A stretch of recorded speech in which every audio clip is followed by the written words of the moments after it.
programme yoo xamante ne keroog waxtaan nañ ci ak xalif général des Mourides sëñ Mountakha Bachir bi ñu fa mujjee di ko ndokkeel ci màggal gi am na lu ñu ci jot a waxtaan ak moom ba moom it mu nangul ñu ko pour ñu def aussi une grande cité fermée ci Touba bi nga xamante ne tey c'est la deuxième agglomération du Sénégal. Après Dakar Touba kuy investir logiquement da nga war a xalaat Touba parce que nit ña fa lañ nekk. À part Dakar moo fi ëpp nit boole ci développement am aussi gis nañu croissance bi ni mu amee solo gis nañ aussi ne que satellites yi nekkoon autour de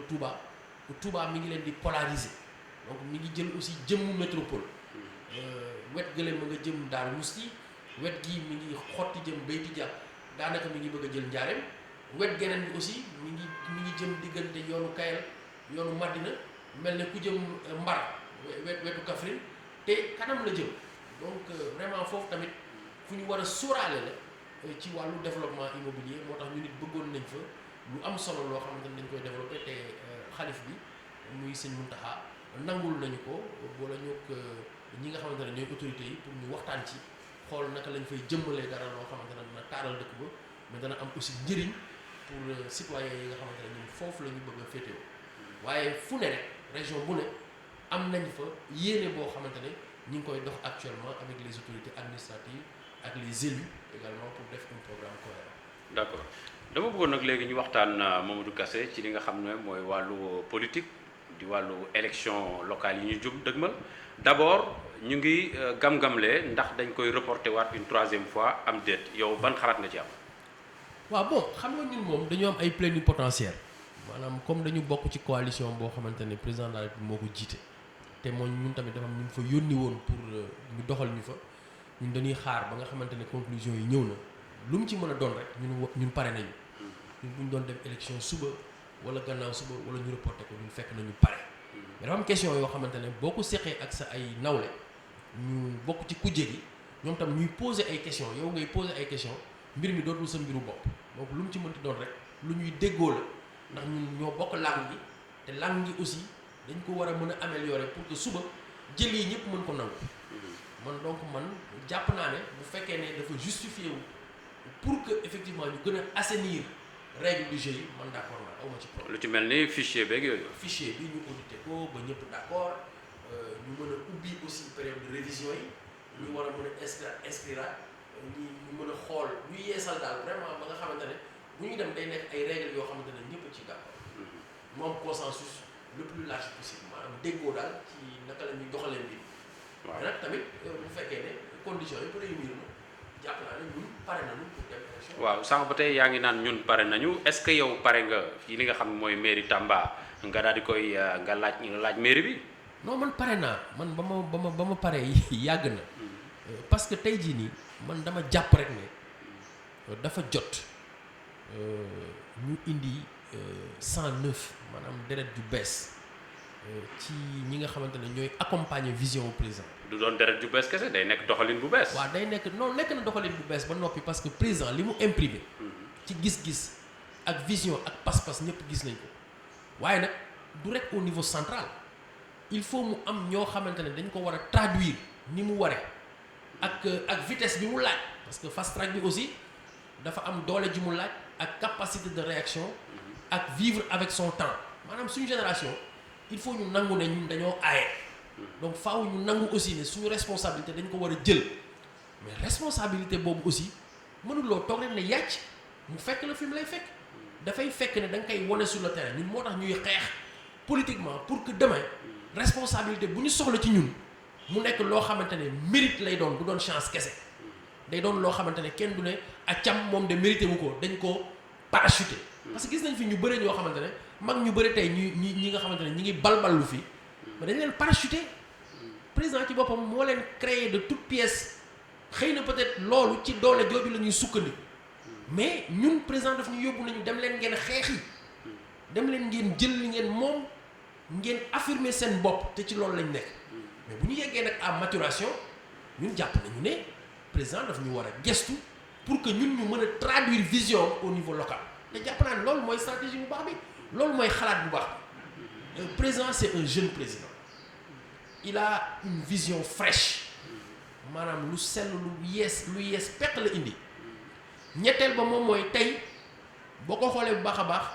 ci premier temps bi même si on est dans le temps de l'action ñu ci bëri ñoo xamante ne waroon nañoo mën a sax xajal jeune génération bi jox na leen seen chance ñu accompagner ko jot na nag ñi nga xamante ne ñu ngi liggéey ci wàll boobu yéene président war ko accompagner ñoom tamit ñu jël seen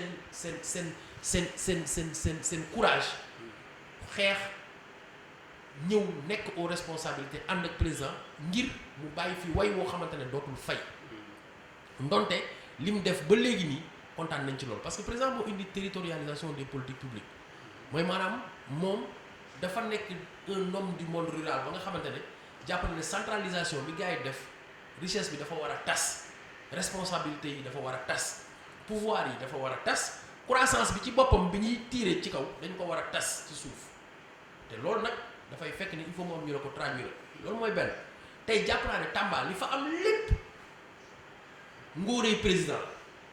mais du ngóoree ñi nga xamante ne tey jii nii ñoom lañ ko yaakaaree woon. maanaam nguur gaa ko fa def waaye ña nekk ci municipalité bi defuñu ko fa. bien sûr parce que tey équipe municipale bu Tambacounda mënul teg dara ci suñu loxo. tey boo doon juger bilan looy wax. non pour moi c'est négatif pour man dafa négatif. est-ce que bilan mën na négatif à 100%. xam nga lu tax ma ne dafa négatif. waaw xam nga lu tax ma ne dafa négatif parce que dafa am yu ñu leen doon xaar. ci wàllu restructuration urbaine ñu war ci jël ay décisions même su fekkoon ne sax sotteewul ci seen loxo waroon na fekk mu évoluer wu parce que dafa am ay quartiers yoo xamante ne niñ leen créé dafa jéggi dayo dañ leen créé pour dañ ko wax te dee c'était presque à but électoraliste loolu man laay reprocher peut-être municipalité bi leen jiitu woon donc des quartiers yoo xam ne dañ fa dajale ay nit rek mais réellement amul vie amul route amul courant amul ndox ba pare nit ñi dëkk nañ ba pare bëri nañ fa ñooñu mënatoo leen faa jëlee restructuration urbaine mooy li leen war donc ñoom boo fa demee sax dañu naan ñun lotissement lañ bëgg ñoom ils appellent ça lotissement mais en fait c'est une demande en restructuration urbaine. maanaam ñu defaraat leen dëkkuwaay bi. waaw infrastructure yi ñëw fa ñun par exemple man bi ma nekkee HLM jàpp naa ne que li ñu waroon def lépp ci wàllu extension réseau def nañ ko parce que SNHLM en tant que structure mooy ki fa projeter la plus grande extension du réseau à Tambacounda mooy Saara Gileel ak li ko wër boo ñëwee tu vois des poteaux électriques à perte de vue parce que justement c'est un lotissement régulier qui est mis en place même su fekkee ne defaguñu la mise en service effectivement du courant de moyenne tension ak adduction bi nga xamante ne moo war am ci wàllu eau ak yooyu mais au moins les bases sont posées d'une extension tey dina am ñu bëri ñoo xamante ne ni danañu bénéficier ci courant boobu noonu parce que jëlee nañ ko point A yóbbu ko point B mais loolu municipalité bi tey mënu la wax ne que def na ko ci benn quartier du abattoir complémentaire du Tamba Socé du Daïbatou du Darou Salam du Kandéri du Afia du Plateau ci kaw au contraire sax waa Plateau ñi ngi kaas ne que ñoom aujourd'hui li ñu amoon ci débit ndox sax daanaka amatuñ ko te man foofa laa dëkk donc population yi lay interpeller fu ne dama fay dem mais saa yoo demee toujours question boobu mooy revenir Cité Charbon Saara Gileel zone yooyu yëpp c'est des zones à restructurer waaye nag loo doon taalibeem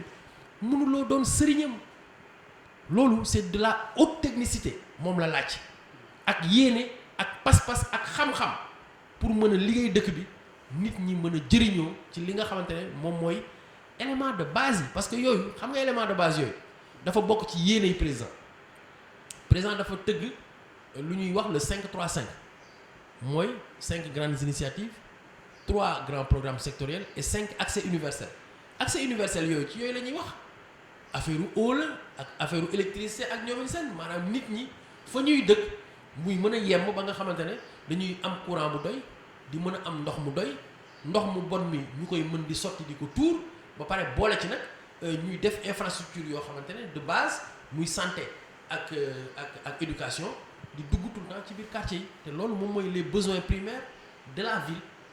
waaw bu ma la déggee daal Mamadou Kassé mooy bilan bi nga xam ne moom la équipe municipale bi nga xam ne moo fa nekk actuellement am bilan la boo xam ne ci sa gis-gis bilan bu négatif la waaye léegi kon yow ak ñi nga àndal lu leen tere tey ngeen samp seen ndënd daal di jàkkaarloog équipe municipale boobu pour élection locale yi di ñëw ngeen mën a jël mairie bi liggéeyal waa Tamba. non man dama jàpp rek ne. ndonte yéene baa ngi fi tële daf ci am te boo tëlee da ngay nangu nag nga puus ñeneen ñëw xëy na ak seen kàttan ak seen mën-mën ak seen i xalaat yu bees ñu ñëw dekkal li nga xamante ne moom mooy yaakaaru waa dëkk bi te ñun loolu lañ fas yéene def te duñu ko def beneen cadre bu dul suñu cadre parti ñun président Macky Sall mooy suñu leader Benno Bokk Yaakaar mooy suñu coalition APR mooy suñu parti li ñuy xeex foofu lañ koy xeexee pour que effectivement président def confiance. donc xalaatu leen def liste parallèle. non xam nga yooyu ñun duñu dugg ci yooyu ñun dañuy mëne combat bi te jàpp naa ne combat bi dañ koy gagner incha allah parce que signaux yi ñu gis yépp normalement lañ ñu laajoon ñun ci préalable def nañu ko lañ ñu laajoon ci discipline de parti am nañu ko lañ ñu laajoon ci liggéey sur le terrain am nañu ko tey nag jot na ñu war a dugal suñu pied à l'étrier mooy maanaam responsabilité yi nga xamante ne mooy responsabilité locale yi léegi mu ñëw ñun tam nag ñu mën a traduire la vision du président en réalité ci population yi. waaw parce que équipe municipale bi mën nañ ne APR la bu fekkee ne par exemple échec am na fa day doon échec u président de la république te loolu yéen waru leen ko seetaan donc war ngeen a mën a aussi fexe ba élection yi di ñëw ngeen mën a samp seen dënd parce que équipe boobu même bu dee waa APR la tamit te wane nañ seen i limite ñu abal leen ñeneen ñëw. waa xam nga mooy li ma doon wax rek sànq mooy gis nga président de la république bu ñu laajaatee ci bannière am dañuy am ndax tey li ñu Promoville defal